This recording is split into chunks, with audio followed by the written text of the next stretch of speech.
What did you just say your call sign was? The question came out low and tight, cutting clean through the stale air of the GP tent, and for a split second, nobody answered it because nobody quite understood why it suddenly mattered so much. A moment earlier, the space had been filled with the easy noise of an open base event, boots on packed gravel, distant laughter, the hum of portable fans pushing warm air in slow circles, but now it felt different. Like something unseen had shifted just beneath the surface, like a pressure drop before a storm. Gunnery Sergeant Miguel Alvarez stood near the edge of the tent, one hand resting loosely on his belt, his posture relaxed out of habit rather than comfort, his eyes locked on an old man seated quietly on a folding chair that looked too small for the weight of years it held. The old man hadn't moved much since Alvarez first noticed him 10 minutes ago, just a slight tilt of the head, a calm stillness that didn't match the chaos around him, and that was what caught Alvarez's attention. Not what the man wore, not the faded denim jacket draped over the back of his chair, not the worn boots planted firmly on the ground, but the way he seemed completely untouched by the noise, like he was listening to something deeper than voices. Two young Marines stood in front of him, their posture loose, their confidence easy and untested, one of them, Corporal Jason Miller, leaning forward with a grin that carried just enough edge to turn humor into something else, something sharper. "Come on, Grandpa," Miller had said a moment earlier, loud enough for the nearby crowd to hear, loud enough to draw attention. "Everybody's got a call sign, right? What's yours?" A few chuckles followed, not cruel at first, just the reflex of an audience sensing a performance, but Miller didn't stop there. He stepped closer, boots crunching lightly against the gravel, his shadow stretching across the old man's feet as if trying to claim the space. "Or what?" he added, voice dipping into something more pointed. "They didn't give you one back then."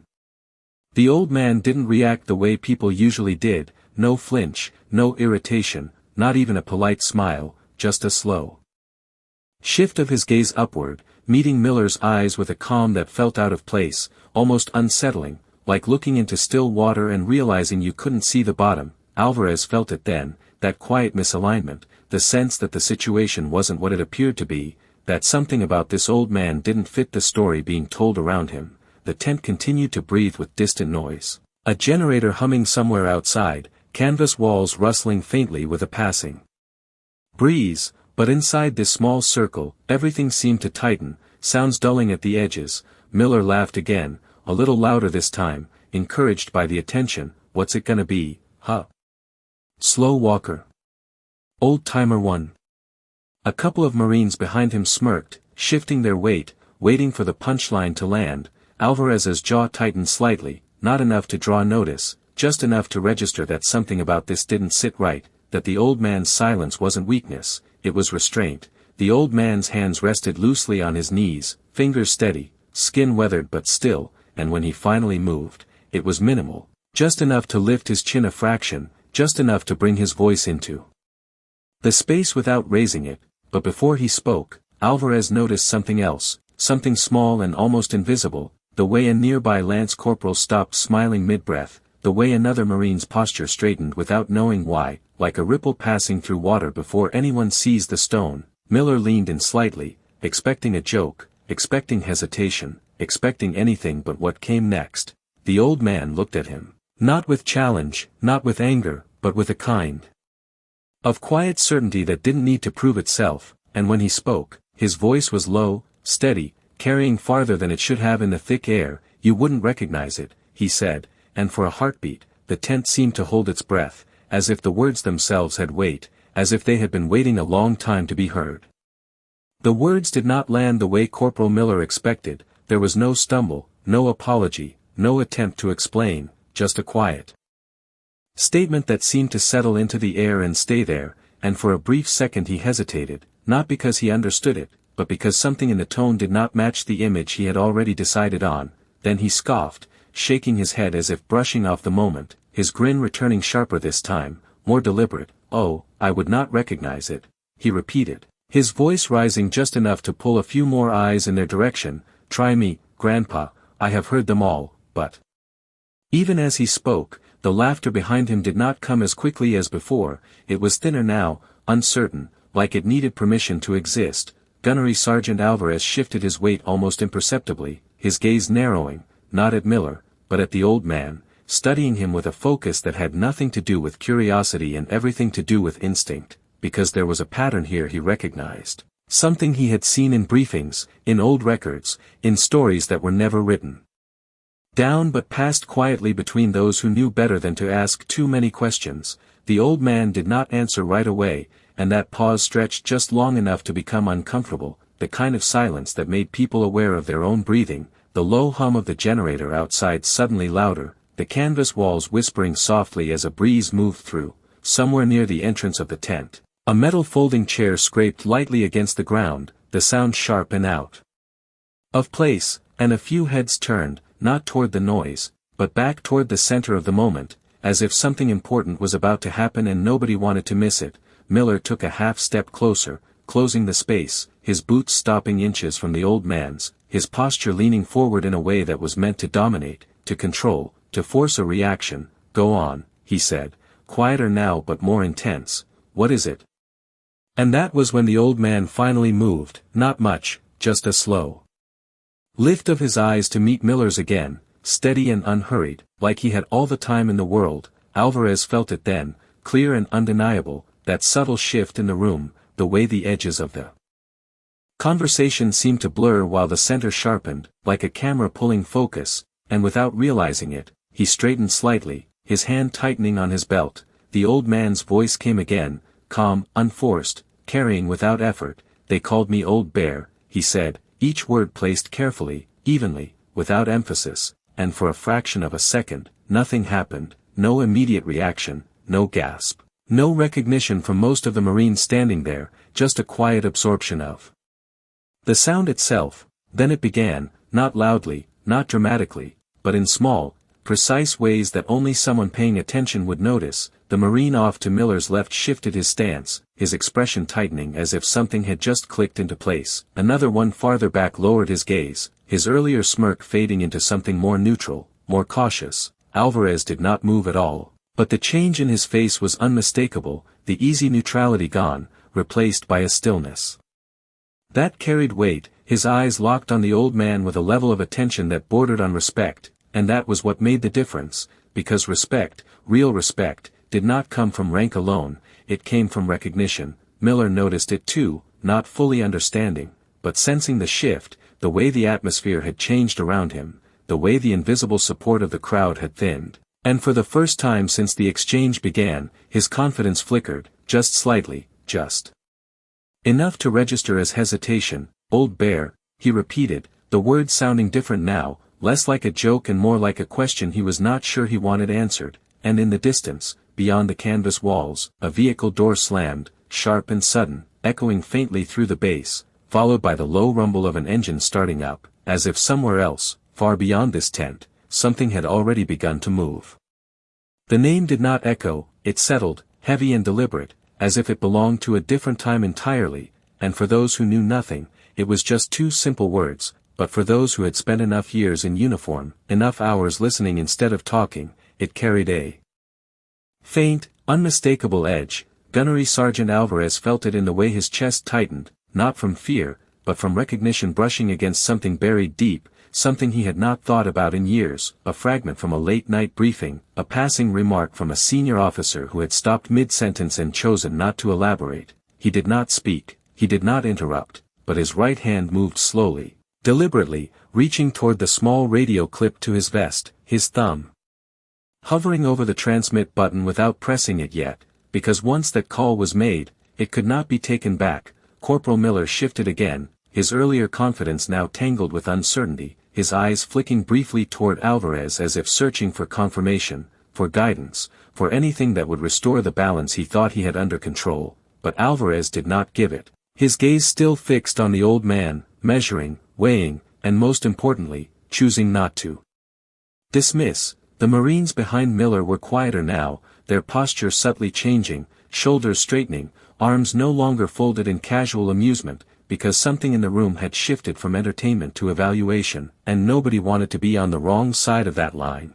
The old man, William Carter, remained exactly as he had been, seated, still, his presence anchored in a way that made movement around him feel almost unnecessary, as if the entire scene revolved around a center that refused to acknowledge it. outside the tent, the low rumble of engines grew slightly louder, not enough to draw attention on its own, but enough to layer into the background, adding a steady pulse to the moment. Alvarez finally pressed the transmit button, his voice low, controlled, stripped of anything unnecessary. Command, this is Gunny Alvarez at the East GP tent. I need a quiet check on a possible identifier. He paused, just long enough to choose his next words carefully, because words mattered, especially now. Call sign reference, Old Bear. The response did not come immediately, and that silence stretched longer than expected, not empty, but active, as if something was happening on the other end of the line that required more than a quick answer. Miller heard the words, heard the tone, and something inside him shifted again, a realization forming without full understanding, because gunnery sergeants did not make calls like that for jokes. They did not lower their voices unless it mattered. It is just a name, Miller said, but his voice lacked the earlier sharpness, the confidence dulled by something he could not quite define, probably something he made up, but even as he spoke, it sounded weaker, thinner, like a statement he was trying to convince himself of rather than anyone else. The old man did not respond, did not defend, did not engage. He simply watched, his eyes steady, patient, as if he had seen this moment play out in different forms over decades, as if he understood exactly how long it would take for the truth to catch up. A faint crackle came through Alvarez's radio, followed by a voice that was tighter than before, more formal. Gunny, confirm location and maintain position. There was a brief pause, then the voice continued, lower, more deliberate. Do not move the individual. Alvarez's jaw set, not in surprise, but in confirmation, the kind that settled into place with quiet finality. He released the transmit button slowly, his gaze never leaving Carter, and for the first time, there was no doubt in it, no uncertainty, only recognition. Around them, the tent felt smaller, the air heavier, as if the space itself was adjusting to a reality that had just been acknowledged. Miller took a step back without meaning to, just a few inches, but enough to create distance, enough to break the posture he had been holding since the beginning, and in that small movement, everything shifted, because it was no longer about a question or a joke, it was about something he did not understand but could no longer ignore. Somewhere beyond the tent, the sound of approaching vehicles became clearer, steady, purposeful, and inside, nobody laughed anymore. The words from the radio did not echo loudly, but they settled into the space with a weight that shifted everything, and Gunnery Sergeant Alvarez felt it fully now, the confirmation locking into place with a clarity that removed any remaining doubt, his posture changing not in a dramatic way but in the subtle, unmistakable manner of someone who has just recalibrated the entire situation, his shoulders squared, his stance firm, and without raising his voice, without drawing attention, he took a single step forward, positioning himself slightly between Corporal Miller and the seated old man, not as a barrier, but as a quiet line that should not be crossed. Miller noticed it immediately. And that was when the last fragments of his earlier confidence began to dissolve, not because anyone had shouted at him or issued a command, but because the unspoken hierarchy in the room had just shifted in a way he could not ignore. Gunny, he said, trying to recover some control, his tone uncertain despite his effort to steady it, it is just a misunderstanding, I was just asking a question. But the words sounded hollow even to him, stripped of the ease they had carried minutes before. Alvarez did not look at him right away, his focus still fixed on William Carter, as if acknowledging him first was the only correct sequence, and when he finally spoke, his voice was low, controlled, and carried a quiet authority that did not need volume to be heard. Corporal, step back. There was no anger in it, no sharp edge, just a directive that left no room for interpretation. Miller hesitated, just for a fraction of a second, long enough for everyone around to see it, then he complied. Taking another step back, creating space not just physically, but symbolically, the shift visible to everyone watching. Around them, the Marines who had been standing casually were now fully attentive, their posture straightening, their expressions tightening into something more disciplined, because the tone had changed, and tone, in a place like this, meant everything. The old man remained seated, unchanged, his presence steady, almost immovable, as if the unfolding reaction around him was something distant, something he had seen too many times to be surprised by. The faint sound of engines outside grew louder, closer now, the rhythm steady and purposeful, and a few heads turned instinctively toward the entrance of the tent, not out of curiosity, but out of recognition that something was arriving, something that had been set in motion the moment that call sign was spoken. Alvarez reached up again, pressing the radio briefly, his voice even quieter this time. "Copy that," maintaining position. He did not ask questions, he did not seek clarification.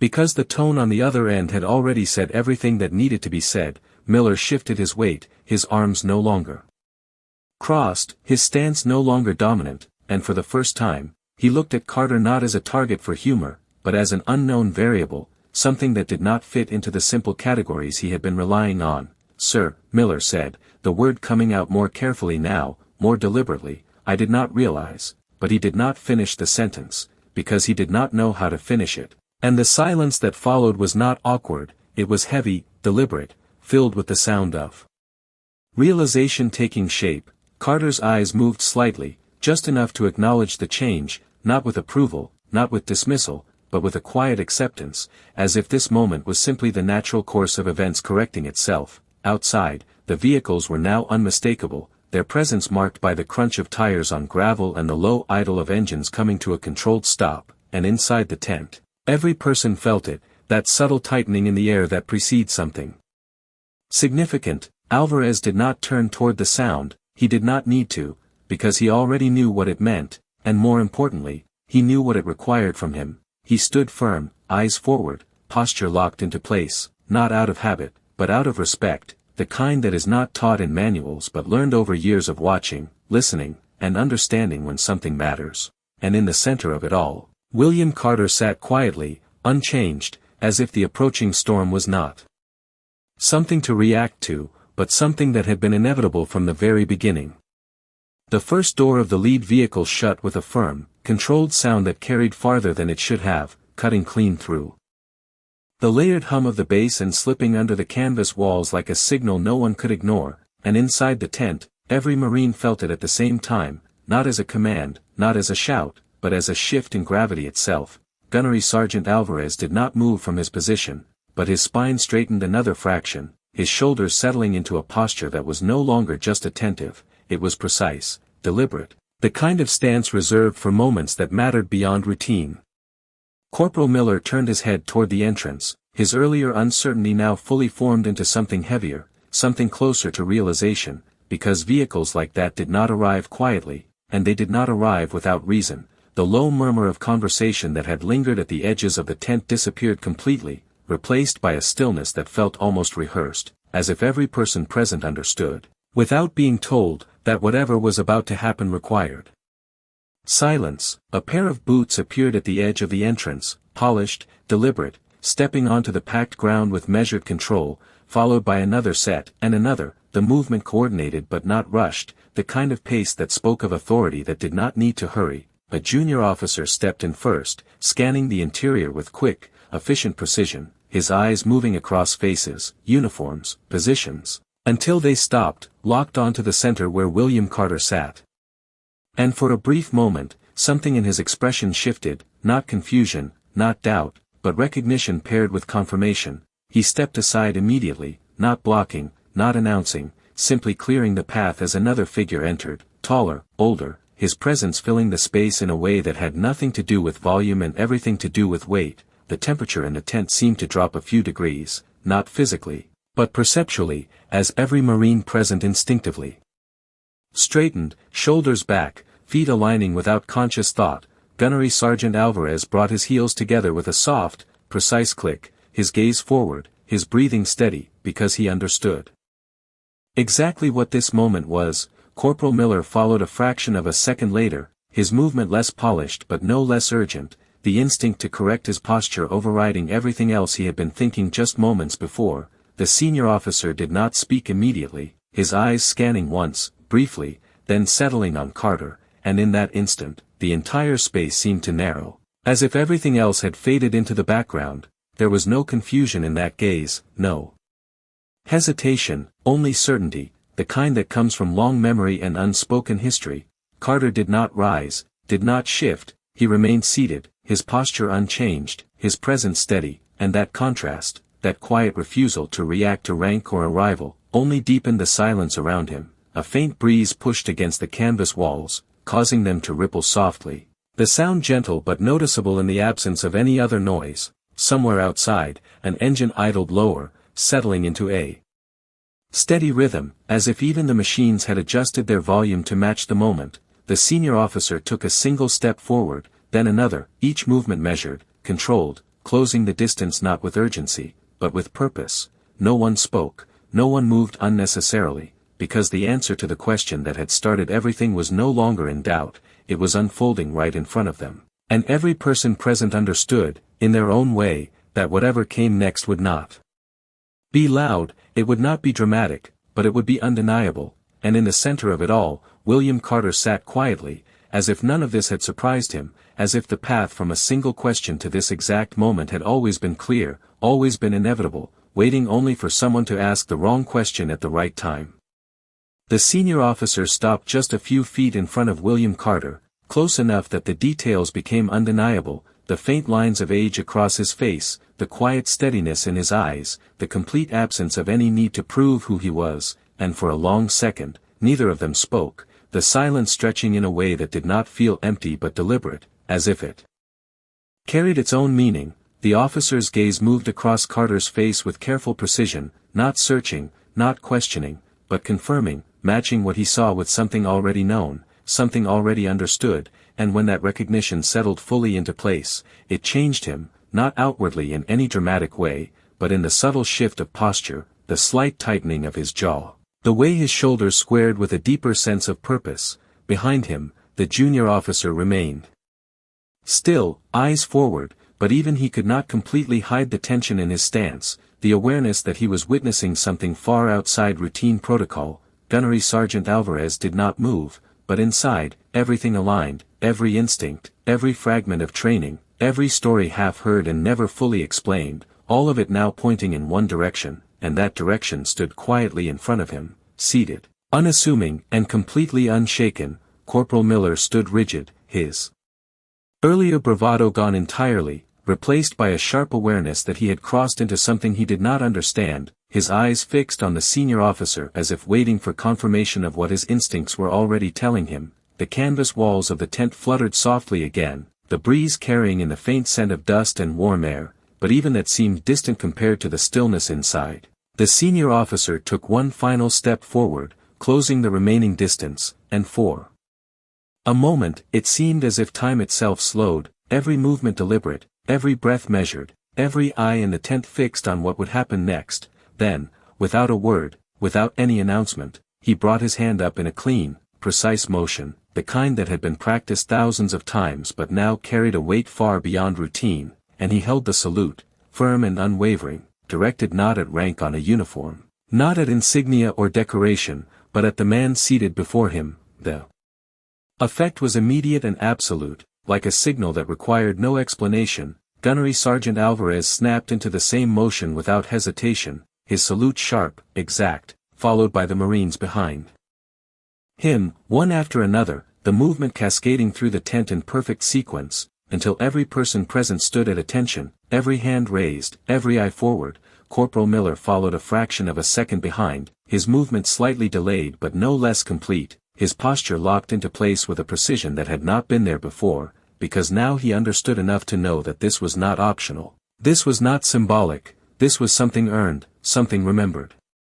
And through it all, William Carter did not rush, did not react immediately, he simply looked up at the senior officer, his expression unchanged, his gaze steady, as if acknowledging something that had always existed rather than something newly revealed. Slowly, almost imperceptibly, he began to rise from the chair, not with urgency, not with effort, but with a quiet control that matched the moment, his movements deliberate, measured. As he came to his feet, the tent remained silent, completely still, the only sound the faint rustle of fabric and the distant idle of engines outside, and in that silence, the meaning of everything that had happened settled fully into place, not through words, not through explanation, but through a simple, undeniable truth expressed in posture, in stillness, and in respect.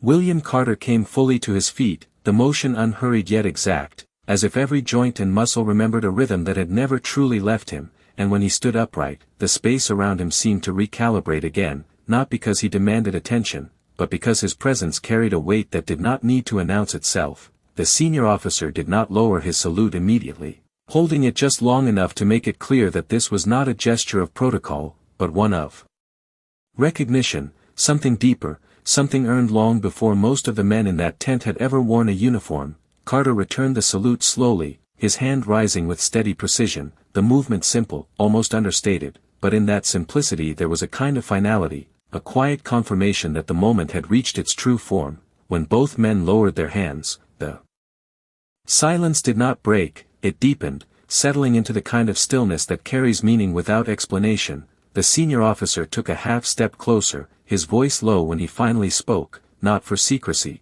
but because anything louder would have felt unnecessary. It has been a long time, sir, the word carried carefully, deliberately chosen, not as courtesy, but as truth. Carter's expression did not change much, but there was a faint shift in his eyes, a recognition that mirrored the one he had just been given. Long enough, he replied, his voice even, steady, carrying the same quiet strength it had from the beginning. Behind them, Gunnery Sergeant Alvarez remained at attention, but his focus sharpened further, absorbing every detail, every word, because this was no longer just a moment of respect, it was a glimpse into something rarely seen, something usually hidden behind layers of time and silence. Corporal Miller stood rigid, his gaze fixed forward, but his thoughts were no longer aligned with his posture. They raced quietly, piecing together fragments, trying to understand how a single question had led to this, how a name he had laughed at moments ago now carried enough weight to bring a senior officer across the base without delay.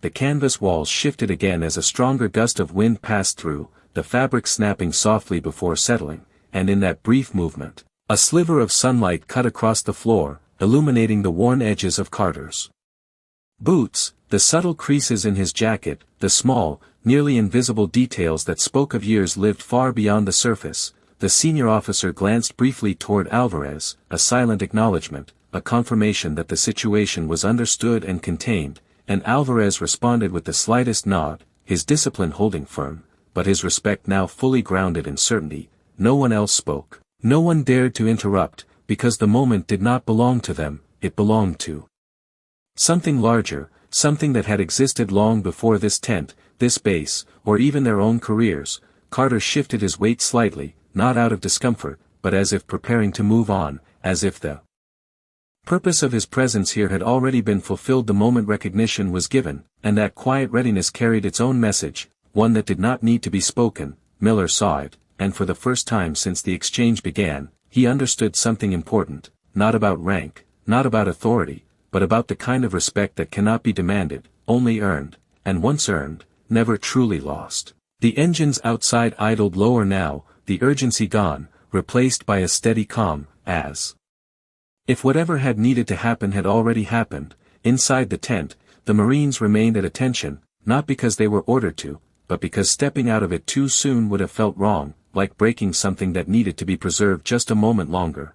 And in that extended silence, the lesson settled fully, not through instruction, not through correction, but through a simple, undeniable truth that every man present would carry with him long after the moment had passed.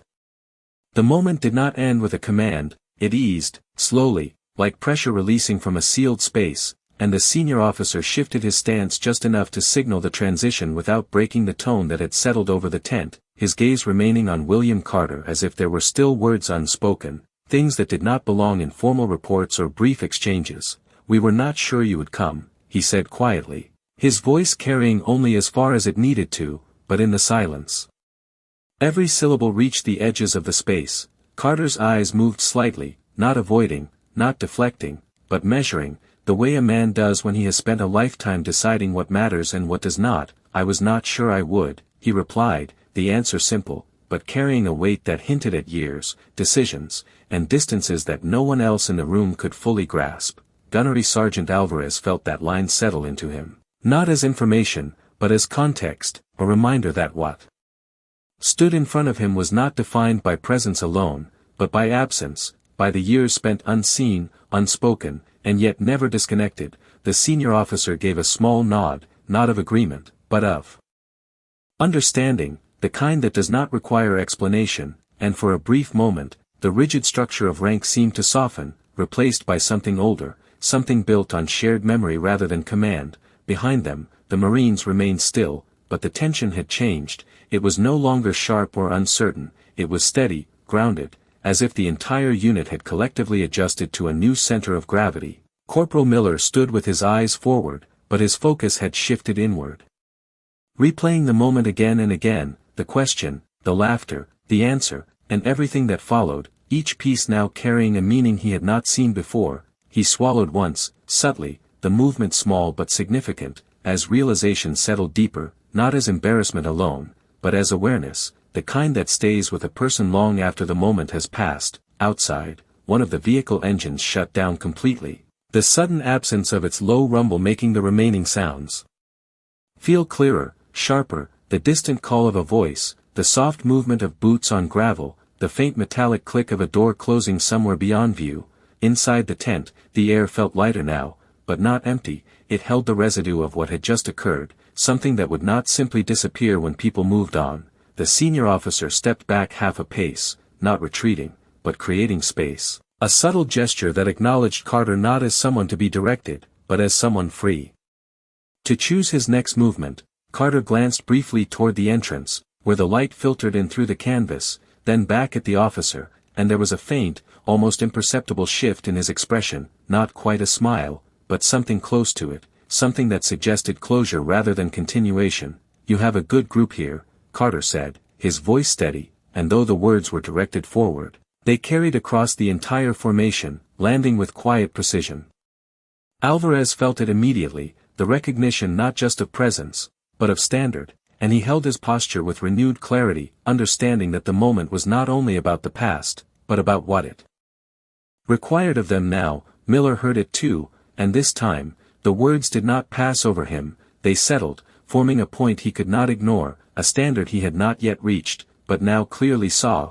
The senior officer inclined his head slightly, accepting the statement without adding to it, because some acknowledgments are stronger when left unextended. A faint breeze moved through again, lifting the edge of the canvas just enough to let more light in, casting longer lines across the floor, and in that shifting light, the scene began to loosen, not breaking, but transitioning, the rigid stillness easing into controlled movement as Marines began to lower their hands, not abruptly, but in sequence, as if following an unspoken cue. No orders were given, none were needed, because the moment had already defined its own boundaries, and as the posture of the group adjusted, as the structure of the scene returned to something closer to normal, one thing remained unchanged: the quiet, undeniable understanding that what had just happened would not be forgotten, not because it was loud or dramatic, but because it revealed something that could not be unseen once recognized.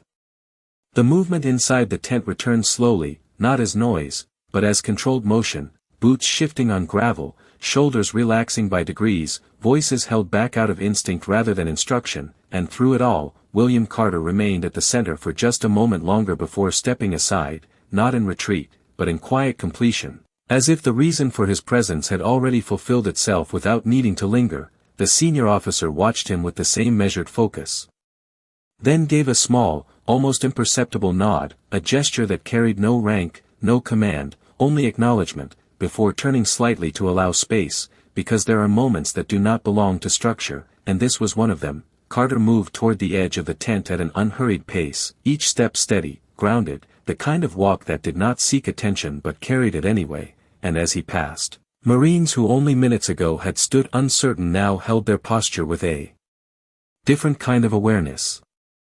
Not rigid, not forced, but intentional, as if something had been corrected inside them. Gunnery Sergeant Alvarez tracked the movement with his eyes, not in supervision, but in respect, understanding that what he had witnessed would not be written into any report, yet would shape how he carried himself long after this day. Corporal Miller stood still, watching Carter approach the exit, his thoughts no longer scattered, but focused, sharpened by clarity that had arrived too late to prevent the moment, but not too late to change what came after it. And when Carter passed within a few feet of him, Miller did something small, something no one had ordered, no one had asked for. He brought his hand up in a clean, deliberate salute, his movement precise, his posture firm, not because he was told to, but because he now understood why it mattered. Carter paused just long enough to acknowledge it, not with surprise, not with approval, but with a quiet return of the gesture, a simple mirror of respect that carried no judgment, only acceptance. And then he continued on, stepping out into the light beyond the canvas, where the air felt wider, the sounds of the bass returning in layers, distant voices, the soft hum of activity resuming its normal rhythm. Inside the tent, the shift completed itself, Marines lowering their hands, adjusting their stance, but not returning to what had been before. Because something fundamental had changed, something that could not be reversed. The senior officer remained for a moment, his gaze sweeping once across the group, not searching for mistakes, not issuing correction, but confirming something unspoken, that the lesson had already taken hold without needing to be stated. He turned then, following the same path Carter had taken, his steps measured, his presence steady, leaving behind a space that felt both quieter and heavier at the same time. Alvarez exhaled slowly, the breath controlled, contained, and when he finally allowed his posture to ease, it was with the understanding that discipline was not just about orders, but about recognition, about knowing when something deserved more than routine. Miller lowered his hand last, his eyes still fixed on the opening where Carter had disappeared, the image of the moment settling into memory with a clarity that would not fade, and he understood now that respect was not something granted by age or demanded by voice, it was something carried, something proven, often without words, often without witnesses, but never without weight. Outside, the vehicles began to move again, engines turning over with a steady rhythm, the bass returning to its usual flow, but inside the tent, the echo of what had happened lingered in the stillness between movements, in the way each Marine held himself just a little differently, just a little more aware, and though no one spoke it aloud, the truth settled quietly among them, clear and lasting, that some names are not meant to be recognized by everyone, only by those who understand what they carry, and that respect, once earned in silence, does not need to be explained to be felt.